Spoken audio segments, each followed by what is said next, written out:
When it comes to game controllers, sometimes you want to try something new. Oh, isn't that pretty? Sometimes you didn't know any better. And sometimes you're just cheap. You guys are cheap. Thank you for noticing. Thank you. We've snooped around to find you the 10 biggest pieces of aftermarket handheld video game junk money can buy. Controllers so bad, they could even mess this game sequence up.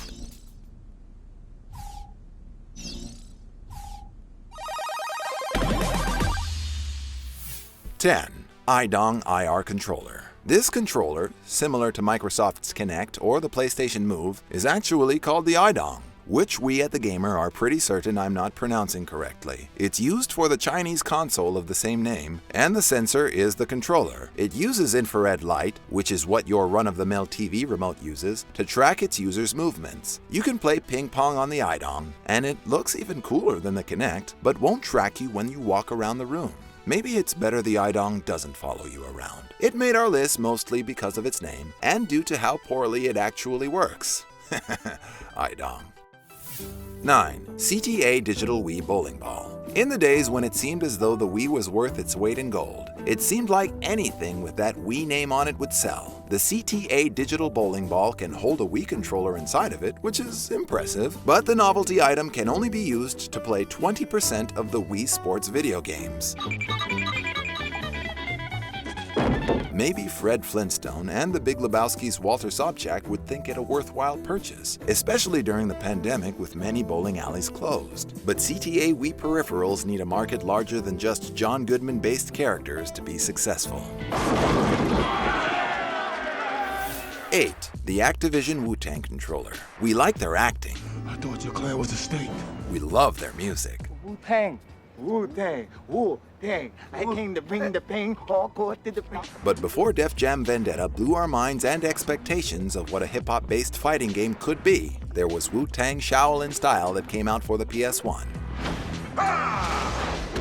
And with it, one of the coolest-looking piece of garbage controllers in gaming history. Those shoulder buttons hurt your hands the way Captain Crunch ruins the roof of your mouth. My cereal does not cut the roof of your mouth.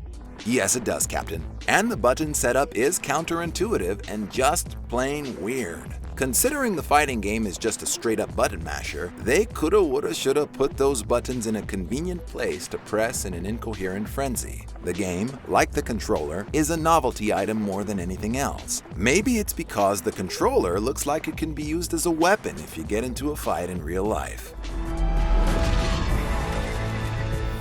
7. NAMCO JOGCON. This came out alongside the beloved PS1's R4 Ridge Racer Type 4. If a racing peripheral was a little too much for you, but you wanted a little more than just a regular controller to race, the JOGCON was supposed to be for you, with its miniature 3-inch wheel stuck dead center into what was otherwise a normal PS1 controller. You are expected to use both thumbs to control this wheel, as you can see here done by YouTube's Multigen Gamer. You can set the sensitivity and force feedback, or the force turning against you when you turn the wheel. The idea is clever, as the wheel actually moves chaotically when you crash, similar to how it would in real life. And when you're airborne, the wheel becomes loose as there technically isn't any road under you to make friction for your wheels. It's just that it's bulky and only usable in this game. My teacher tells me real beauty's on the inside. That's just something ugly people say. Despite what any of our moms have told us, looks matter, and people do judge books by their covers. Video game controllers are not above and beyond the harsh realities of life. Just look how pretty some of the newest 2020 controllers appear. It's like they belong in a beauty pageant.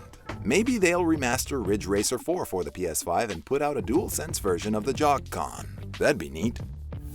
6. SPACETECH SPACEORB 360. Made for the player trying to get the edge in PC first-person shooters, the SPACETECH SPACEORB was made as an alternative to keyboard gaming, which some thrive on and others despise. The ball itself doesn't rotate in 360 degrees the way you'd expect. You see, you glide your thumb across the ball, gently twisting it to where you need to go. Players must twist and fondle the ball on top to control your player in games like Doom, Quake, and Duke Nukem 3D. The tech used in the SPACEORB went on to go into actual space, as it has been developed since then by NASA. It was a little out of place in the mid-90s PC gaming world though, as it took the most delicate and sensitive fingers to master. No, you cartwheeled right. And because of the uncomfortable ergonomics, it hurts your hands quite a bit to use. We don't know about you, but we play games like Wolfenstein 3D so we can bring the pain from the comfort of our computer chairs, not to feel it in our precious little fingies. 5. Madcatz Gametrak. Madcatz lovers, get ready to be offended in this video more than a few times over. Probably the Nintendo Wii Nunchucks controller's illegitimate brother. The mid-2000s Madcatz Gametrak for the PS2 used a system of pulleys to simulate motion controls, which is an interesting idea. Players attached tethers to their wrists, as you can see here on Looted's YouTube channel, and the console attempted to gauge motions based on that. If it would have came out 20 years prior to 2004, playing using this controller would have been considered avant-garde gaming. Keep your head down straight. But because you could only use it with 3 games, Real World Golf, Real World Golf 2007, and Gametrak Dark Wind, well, if you don't love interactive golf games that don't really work that well, you have a 33% chance of enjoying this machine. And if you don't like interactive hand combat games either, well, that's the end of Gametrak's line with you. 4. PS2 Katana Soul Controller. This great-looking samurai sidearm-themed controller, released in tandem with Onimusha 3, was a fanboy's dream come true, in theory. It was just too thin to really feel like a sword, and its capacity for motion detection, a weapon-based peripheral's most important feature, was extremely limited, ruining the Onimusha playing experience. The tech was still in its early stages of development at the time of its release in 2004. It's a gamer's collector's item now more than anything, as you are much better off using the regular PS2 controller to save Japan.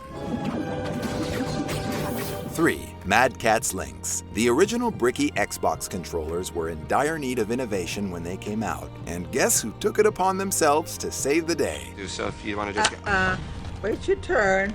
Madcatz decided that bigger was better. However, its Lynx was much bulkier and less functional than the original, like a bodybuilder that went from being a little too big to repulsive. Unless you have the hands of Shaq and the phalangic dexterity of Ray Charles, the Lynx must hit the road, Jack, and not come back no more. 2. Madcatz RETROCON. On this one, they must have thought that players were becoming overwhelmed with the PS2's sophisticated controller designs and yearned for the simpler times of gaming. Really? And the name for this fallacy is called Golden Age Thinking. Enter their SNES RETROCON controller. Unfortunately for Madcatz, not many folks want to play 3D games with controllers meant for 2D games. It just ain't no fun. It sure does look good when it lights up though. We know we're giving Madcatz a hard time. It's just that how could a company that gave us something as great as the Madcatz Street Fighter V FightPad Pro produce so many abysmal controllers? Controllers like 1. The Madcatz Gamecube GameStop controller. Like the 3-4 GTs getting into that perfect photo finish at 1966's Le Mans. Madcatz is accomplishing that same feat at the top of our list. This controller is so bad, it's been dubbed the "this guy" of controllers. The analog stick is too loose. The ridges around it are barely even there. The D-pad is too spongy, making it extra difficult to guide your character. Have fun losing in games that need accurate and precise D-pad movements, which, oh yeah, is basically all games.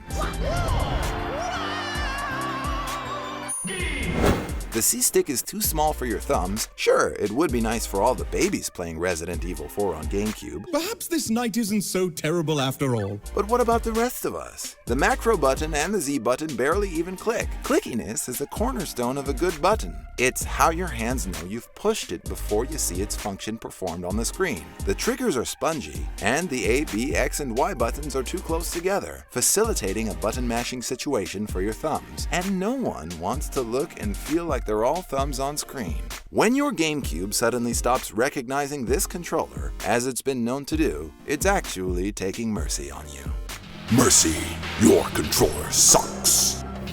What's your worst game controller horror stories? Any duds we missed? Let us know in the comments down below, and like and subscribe for more from the gamer. Peace out.